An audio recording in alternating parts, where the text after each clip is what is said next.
Samedi, j'ai eu l'occasion de prêcher l'enterrement d'une chère sœur en Christ de notre assemblée. Elle avait 90 ans et elle était aimée par tout le monde, aimée surtout par sa grande famille. C'était une personne qui était toujours remplie de joie. Elle était toujours souriante. Elle était toujours prête à encourager les autres. Elle visitait les malades quand elle était en bonne santé. Et même quand elle n'était pas en bonne santé et d'autres la visitaient, c'était elle qui encourageait. J'ai prêché un message que je voudrais partager avec vous. Qu'est-ce qui arrive aux croyants après la mort, au moment même de la mort et après? Selon la Bible, les fidèles en Christ seront des esprits avec Dieu. Dans l'Ecclésiaste au chapitre 12 et au verset 7, nous lisons: alors la poussière retournera à la terre. L'auteur parlait de la mort, il parlait du corps. La Bible souligne le fait que Dieu a créé l'homme de la poussière de la terre. Et les scientifiques confirment le fait que tous les éléments qui composent le corps humain se trouvent dans la poussière. Mais le corps, après la mort, retourne à la poussière, retourne à la terre, comme elle y était. Et l'esprit retournera à Dieu qui l'a donné. Dans Hébreux 12, au verset 22, il y a un passage qui s'adresse aux Juifs de l'époque qui étaient croyants en Christ. Mais vous êtes approchés de la montagne de Sion, de la cité du Dieu vivant, la Jérusalem céleste, des myriades qui forment le cœur des anges, de l'assemblée des premiers-nés inscrits dans les cieux. Cette expression « premier-né » ne se réfère pas à l'ordre de naissance naturelle, mais c'est une expression que Dieu utilise pour les personnes que Dieu a choisies, parce que ces personnes ont obéi, parce que ces personnes ont placé leur confiance, leur foi dans le Dieu vivant. Ce sont en fait les rachetés, les vrais croyants, qui seront sauvés. Donc, vous vous êtes approchés de l'assemblée des premiers-nés inscrits dans les cieux. Ceux qui seront sauvés, leur nom est inscrit dans le livre de vie, selon l'Apocalypse, chapitre 12. Le reste continue en disant: vous vous êtes approchés du juge qui est le Dieu de tous, des esprits des justes, parvenus à la perfection. Oui, on laisse le corps, si on est croyant. On monte vers Dieu, et là, nous sommes appelés les esprits des justes, parvenus à la perfection. En réalité, la Bible souligne le fait qu'il n'y a aucun juste, pas un seul, que nous avons tous péché, et nous sommes privés de la gloire de Dieu. C'est Romains chapitre 3 qui le souligne. Mais quand nous plaçons notre confiance dans la parole de Dieu, quand nous alignons notre vie avec sa parole, qui est sa volonté, surtout quand nous croyons en Jésus-Christ et que nous le confessions devant les hommes, nous devenons aux yeux de Dieu le Père parfait.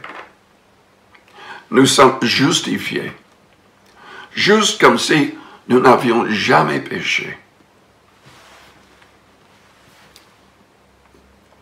Jésus-Christ est mort à notre place.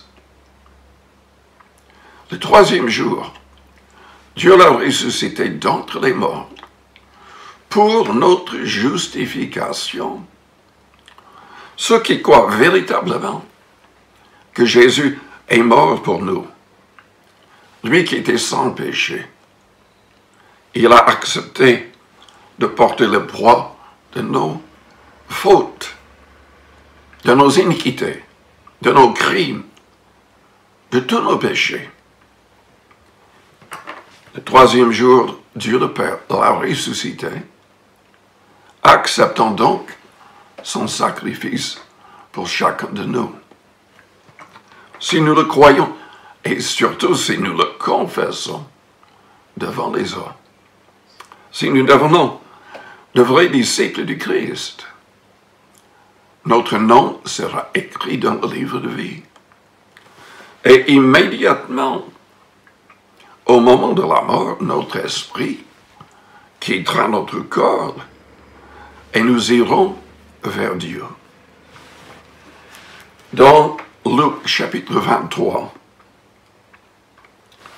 nous avons l'histoire au verset 43 de Jésus-Christ sur la croix. Il est en train de mourir pour nous. Mais à sa droite et à sa gauche, il y a deux brigands en train d'être crucifiés aussi. L'un des brigands se moque du Christ. Il dit, tu es le Christ, sauve-toi et sauve-nous. Mais l'autre le reprend en disant, c'est justice qu'on meurt pour nos crimes. Mais cet homme n'a rien fait de mal. Plus tard, il a dit au Seigneur, souviens-toi de moi quand tu entreras dans ton règne. Deux choses ont sauvé cet homme. Il a confessé et il a regretté ses crimes, ses justices qu'on meurt. Mais il a manifesté une foi incroyable. Les deux étaient en train de mourir. Mais il dit, souviens-toi de moi quand tu entreras dans ton règne. Cette confession de foi a plu au Seigneur. Et le Seigneur a accepté cet homme à cause de sa foi, à cause de cette confession de foi. Nous aussi, nous devons confesser que Jésus est véritablement mort pour nous et qu'il est ressuscité pour notre justification. Il n'y a pas de salut en dehors de Jésus-Christ. Nous devons prendre position pour le Christ si nous voulons être sauvés. Aujourd'hui, tu seras avec moi dans le paradis. Ils allaient quitter leur corps et partir en esprit vers le paradis. Évidemment, Jésus-Christ, lui, après les 3 jours, il est revenu dans son corps, qui était ressuscité et glorifié. Mais cet homme, à cause de sa conversion de péché et à cause de sa conversion de foi, s'est trouvé dans le paradis. Il n'était pas obligé de passer par l'enfer ou par un purgatoire dont la Bible n'en parle même pas. Il est allé directement au paradis. parce qu'il s'est adressé à celui qui pouvait le sauver. La Bible souligne le fait dans Hébreux, chapitre 7, au verset 25, que Jésus-Christ peut sauver de manière parfaite tous ceux qui s'approchent de Dieu par lui, étant vivants pour intercéder en leur faveur. Donc, cet homme s'est trouvé dans le paradis. Il était vivant, il était conscient. Jésus avait dit à ses disciples, « Dieu n'est pas le Dieu des morts, mais le Dieu des vivants. » Dans Luc 16, Jésus-Christ a parlé de la mort de l'homme riche, qui était non repentant, qui était égoïste, indifférent aux souffrances des autres. Et il a parlé de Lazare, qui était un homme qui souffrait, qui est mort dans un état de souffrance terrible, et personne ne l'aidait. Mais il avait sa confiance en Dieu. C'était un homme repentant. La Bible dit que l'homme riche a ouvert ses yeux dans un lieu de tourment. Mais le croyant, Lazare, a été porté par des anges jusque dans le sein d'Abraham, où il a été consolé. Dieu veut sauver tous les hommes, mais nous devons nous confier en Christ. Nous devons aligner nos vies avec le Seigneur. Ceux qui meurent dans la foi seront portés par des anges,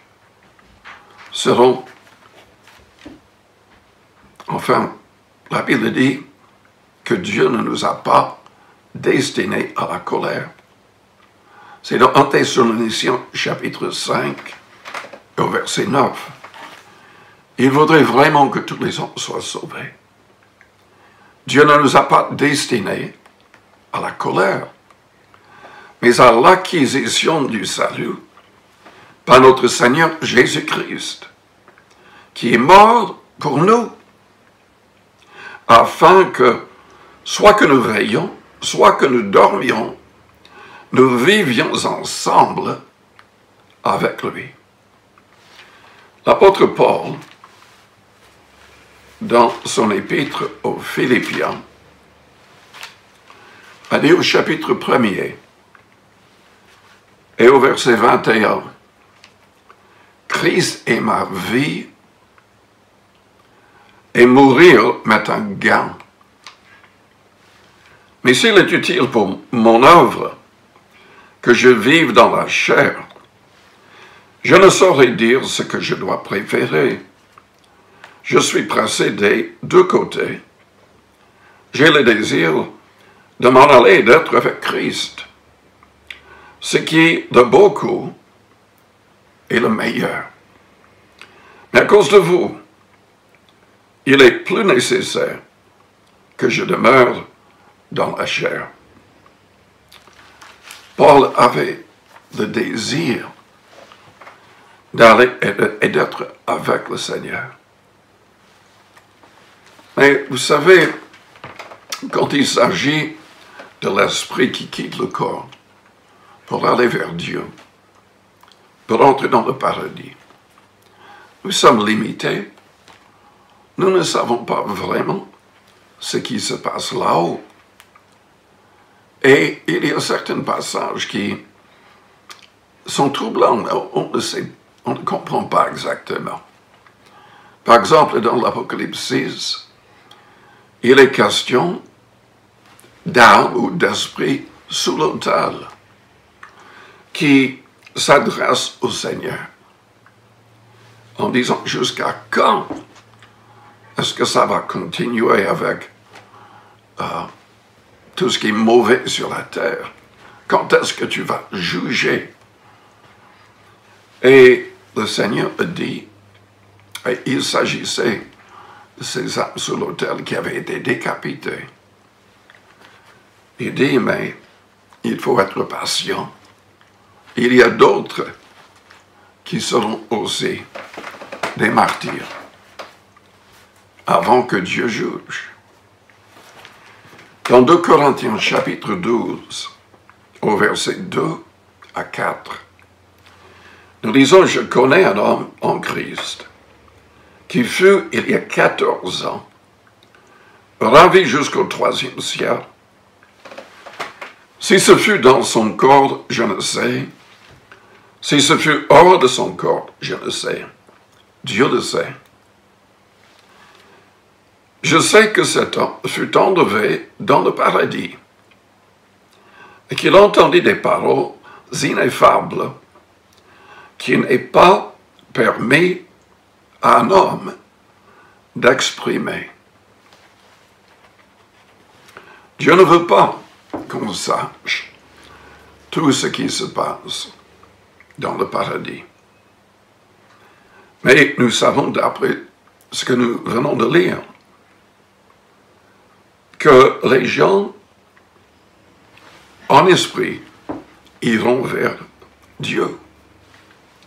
La Bible déclare que le croyant partira pour être dans la présence du Seigneur. Il y a même des passages, par exemple, le psaume 23 et à la fin de Marc, chapitre 16, qui indiquent que le Seigneur va nous accompagner jusque dans le paradis. Il a dit, « Je suis avec vous tous les jours jusqu'à la fin du monde. » Et dans le psaume 23, il s'agit du berger qui nous accompagne. Jésus-Christ, dans Jean 10, s'est présenté comme le bon berger. Il a dit, « Je donne ma vie pour mes brebis. » Les croyants seront donc avec le Seigneur en esprit. Ils seront vivants, conscients, consolés et dans la joie par la présence du Christ. Le psaume 116, au verset 15, nous dit « Elle a du prix aux yeux de l'Éternel, la mort de ceux qui l'aiment. » Notre sœur qui est décédée, elle aimait le Seigneur. Elle parlait de lui continuellement. Elle chantait ses louanges. Nous devrions faire de même. Mais il y aura plus selon la Bible. Nous ne resterons pas dans un état d'esprit seulement. Vous savez, le Christ, le Seigneur Jésus-Christ, il est revenu dans son corps. Il a quitté le tombeau. Il avait un corps humain, mais un corps glorifié. Selon 1 Jean 3, nous serons comme lui.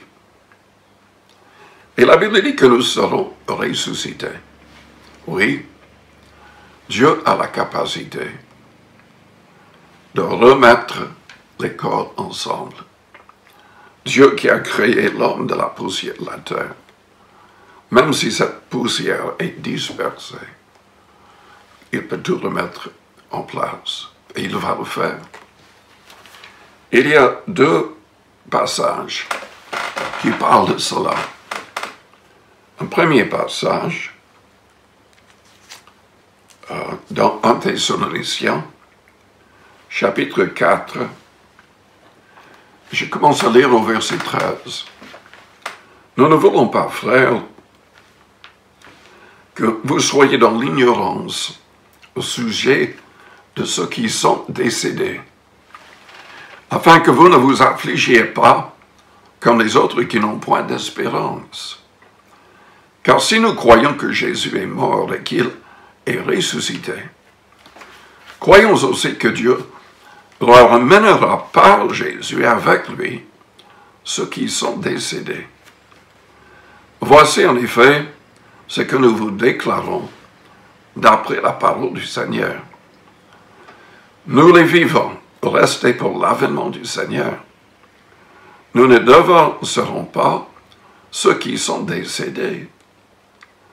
Car le Seigneur lui-même, un signal donné, à la voix d'un archange, et au son de la trompette de Dieu, descendra du ciel, et les morts en Christ ressusciteront premièrement. Ensuite, nous les vivants qui serons restés, nous serons tous ensemble enlevés avec eux sur des nuées à la rencontre du Seigneur dans les airs. Et ainsi, nous serons toujours avec le Seigneur. Consolez-vous donc les uns les autres par ces paroles. Il y a également un passage dans 1 Corinthiens, chapitre 15.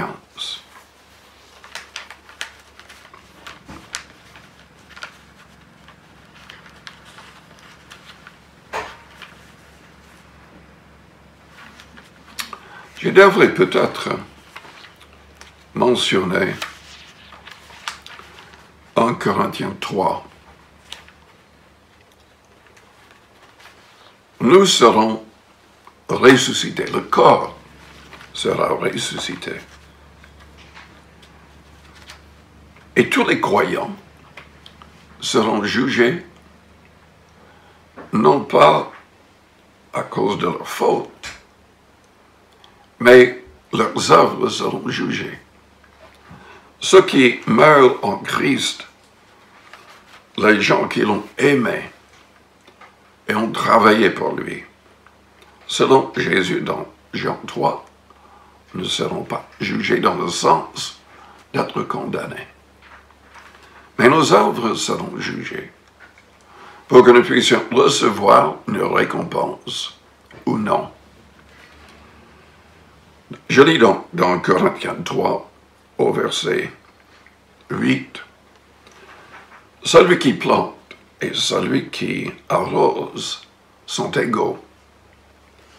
Et chacun recevra sa propre récompense selon son propre travail. C'est important de travailler pour le Seigneur. Car nous sommes ouvriers avec Dieu. Vous êtes le champ de Dieu, l'édifice de Dieu. Selon la grâce de Dieu qui m'a été donnée, j'ai posé le fondement comme un sage architecte, et un autre bâtit dessus. Mais que chacun prenne garde à la manière dont il bâtit dessus. Car personne ne peut poser un autre fondement que celui qui a été posé, savoir Jésus-Christ. Or, si quelqu'un bâtit sur ce fondement avec de l'or, de l'argent, des pierres précieuses, du bois, du foin, du chaume, l'œuvre de chacun sera manifestée. Car le jour la fera connaître, parce qu'elle se révélera dans le feu, et le feu éprouvera ce qu'est l'œuvre de chacun. Si l'œuvre bâtie par quelqu'un sur le fondement subsiste, il recevra une récompense. Si l'œuvre de quelqu'un est consumée, il perdra sa récompense. Pour lui, il sera sauvé, mais comme au travers du feu. Si nous voulons une grande récompense au ciel, c'est important de travailler. Selon Matthieu 6, c'est important de donner pour aider les gens dans le besoin et pour surtout aider les gens à répandre le message de l'Évangile à toute personne dans le monde. Mais revenons à 1 Corinthiens 15. Paul a écrit au verset 40, il y a aussi des corps célestes et des corps terrestres. Tout en étant en esprit, nous aurons un corps, nous serons reconnus. Plus tard, comme ce passage va le souligner, nous aurons un corps ressuscité et glorifié. Il y a aussi des corps célestes et des corps terrestres. Mais autre est l'éclat des corps célestes, autre celui des corps terrestres. Autre est l'éclat du soleil, autre l'éclat de la lune, et autre l'éclat des étoiles. Même une étoile diffère en éclat d'une autre étoile. Ainsi en est-il de la résurrection des morts. Le corps est semé corruptible. Il ressuscite incorruptible. Il est semé méprisable. Il ressuscite glorieux. Il est semé infirme. Il ressuscite plein de force. Il est semé corps naturel. Il ressuscite corps spirituel. S'il y a un corps naturel, il y a aussi un corps spirituel. Un peu plus loin, au verset 54, nous lisons lorsque ce corps corruptible aura revêtu l'incorruptibilité et que ce corps mortel aura revêtu l'immortalité, alors s'accomplira la parole qui est écrite. La mort a été engloutie dans la victoire. Ô mort, où est ta victoire? Ô mort, où est ton aiguillon? L'aiguillon de la mort, c'est le péché. Et la puissance du péché, c'est la loi. Mais grâce soit rendue à Dieu qui nous donne la victoire par notre Seigneur Jésus-Christ. Ainsi, mes frères bien-aimés, soyez fermes, inébranlables, travaillant de mieux en mieux à l'œuvre du Seigneur, sachant que votre travail ne sera pas vain dans le Seigneur.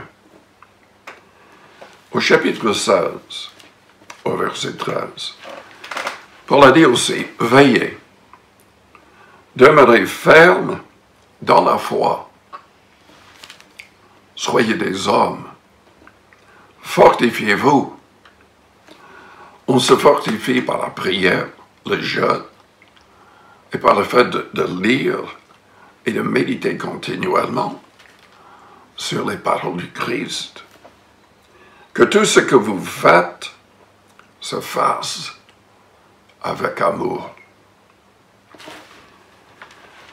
Je dois admettre que la sœur que j'ai mentionnée, qui est décédée, j'avais l'impression que tout ce qu'elle le faisait avec amour. Que le Seigneur nous aide aussi à tout faire avec amour. Selon 1 Corinthiens 13, même si nous avons les dons, si nous travaillons autrement pour le Seigneur, ça ne vaut pas grand-chose si on n'est pas animé pleinement de l'amour divin. Jésus-Christ, il veut nous transformer à fond. Il veut nous donner, par son esprit en nous, la joie, la justice, la paix, par son esprit. Il veut nous remplir surtout de son amour. La Bible dit que l'amour de Dieu est répandu dans nos cœurs par le Saint-Esprit qui nous a été donné. Nous recevons l'Esprit quand nous avons le désir et nous commençons à mettre en pratique vraiment tous ces commandements. Et c'est à nous de prier. demandons au Saint-Esprit de nous aider à aimer. Jésus-Christ nous a ordonné de pardonner si nous voulons être pardonnés. Nous devons aimer nos ennemis, leur faire du bien. Nous devons intercéder pour que Dieu les sauve, pour que Dieu les aide à devenir comme lui. Si aujourd'hui, vous n'avez pas l'assurance de votre salut, si vous deviez être placé devant la mort, est-ce que vous auriez l'assurance de la présence du Seigneur avec vous? Le Seigneur, je le répète, veut sauver tous les hommes. L'apôtre Pierre a dit, Dieu use de patience, nous voulons qu'aucun périsse, mais que tous arrivent à la repentance. Dieu veut nous transformer entièrement. Il veut nous aider à être vraiment des modèles de pureté, d'amour et de force, de sagesse, par son esprit. Si vous avez le désir de devenir un vrai disciple du Christ, je vous invite à répéter une prière d'après moi avec foi. Une seule prière ne va pas vous sauver. Mais si, d'une certaine manière, vous serez sauvé immédiatement. Vous entrerez en tout cas dans sa grâce immédiatement si vous confessez votre foi, si vous demandez au Seigneur qu'il vous sauve. Évidemment, nous devons par la suite lui obéir. Nous devons tout faire pour mettre sa parole en pratique, mais dès ce moment, notre nom, votre nom, peut être écrit dans le livre de vie. Je vous encourage à répéter cette prière après moi et à commencer une vie nouvelle en Jésus-Christ. Priez donc avec foi, avec tout votre cœur. Père Céleste, je me rends compte que j'ai besoin de toi,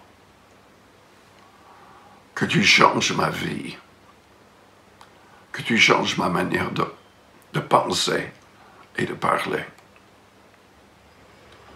ma manière d'agir et de réagir. Je confesse aujourd'hui que je crois que Jésus est mort pour mes péchés et que tu l'as ressuscité le troisième jour, acceptant son sacrifice pour sauver mon âme. Je le crois et je le confesse. Et Père, pardonne-moi tous mes péchés. Je regrette ma vie éloignée de toi, éloignée de ta volonté. Je me rends compte que tu as un plan pour ma vie. Tu veux me transformer. Tu veux que je devienne comme Jésus-Christ, en pureté et en amour. Père, Seigneur Jésus-Christ, je place tout à tes pieds. Purifie-moi, transforme-moi, que mon nom soit écrit dans le livre de vie. Je désire saisir la vie éternelle par la foi en toi. Je désire devenir un vrai disciple. Je sais que tu ne peux pas mentir. Je confesse mes fautes. Je confesse mes péchés. Et je sais que tu vas pardonner, selon la promesse de ta parole. Je place tout à tes pieds. sois mon Seigneur. Je ne veux plus rien faire sans ton approbation. Je veux accomplir ta volonté. Et je te dis merci. Ta parole dit, si nous confessons nos péchés, tu es fidèle et juste pour nous les pardonner, pour nous purifier de toute iniquité. Merci de m'accepter. Merci de m'aider à changer complètement. Je demande tout, Père, au nom de Jésus-Christ. Amen. Le Seigneur est capable vraiment de vous transformer. Mais il faut chaque jour commencer la journée par la prière. C'est très important de lire et de méditer le Nouveau Testament, toute la Bible, mais surtout le Nouveau Testament et les paroles du Christ. Mettez-les en pratique immédiatement. Trouvez une église qui est fidèle à la saine doctrine et soyez fidèle. Devenez une personne qui reflète l'amour du Christ. Recevez l'Esprit Saint. C'est lui qui peut produire en vous la justice, la paix et la joie. Que le Seigneur vous bénisse. Père, je prie pour toutes les personnes qui viennent de répéter cette prière, que ces personnes deviennent de vrais disciples, que ces personnes deviennent des gens qui, dans le contexte d'une église locale, aident les autres à manifester ton amour. Seigneur, transforme-nous tous parfaitement dans l'image de Jésus-Christ. Nous te demandons, Père, toutes ces choses en son nom. Amen. Soyez bénis.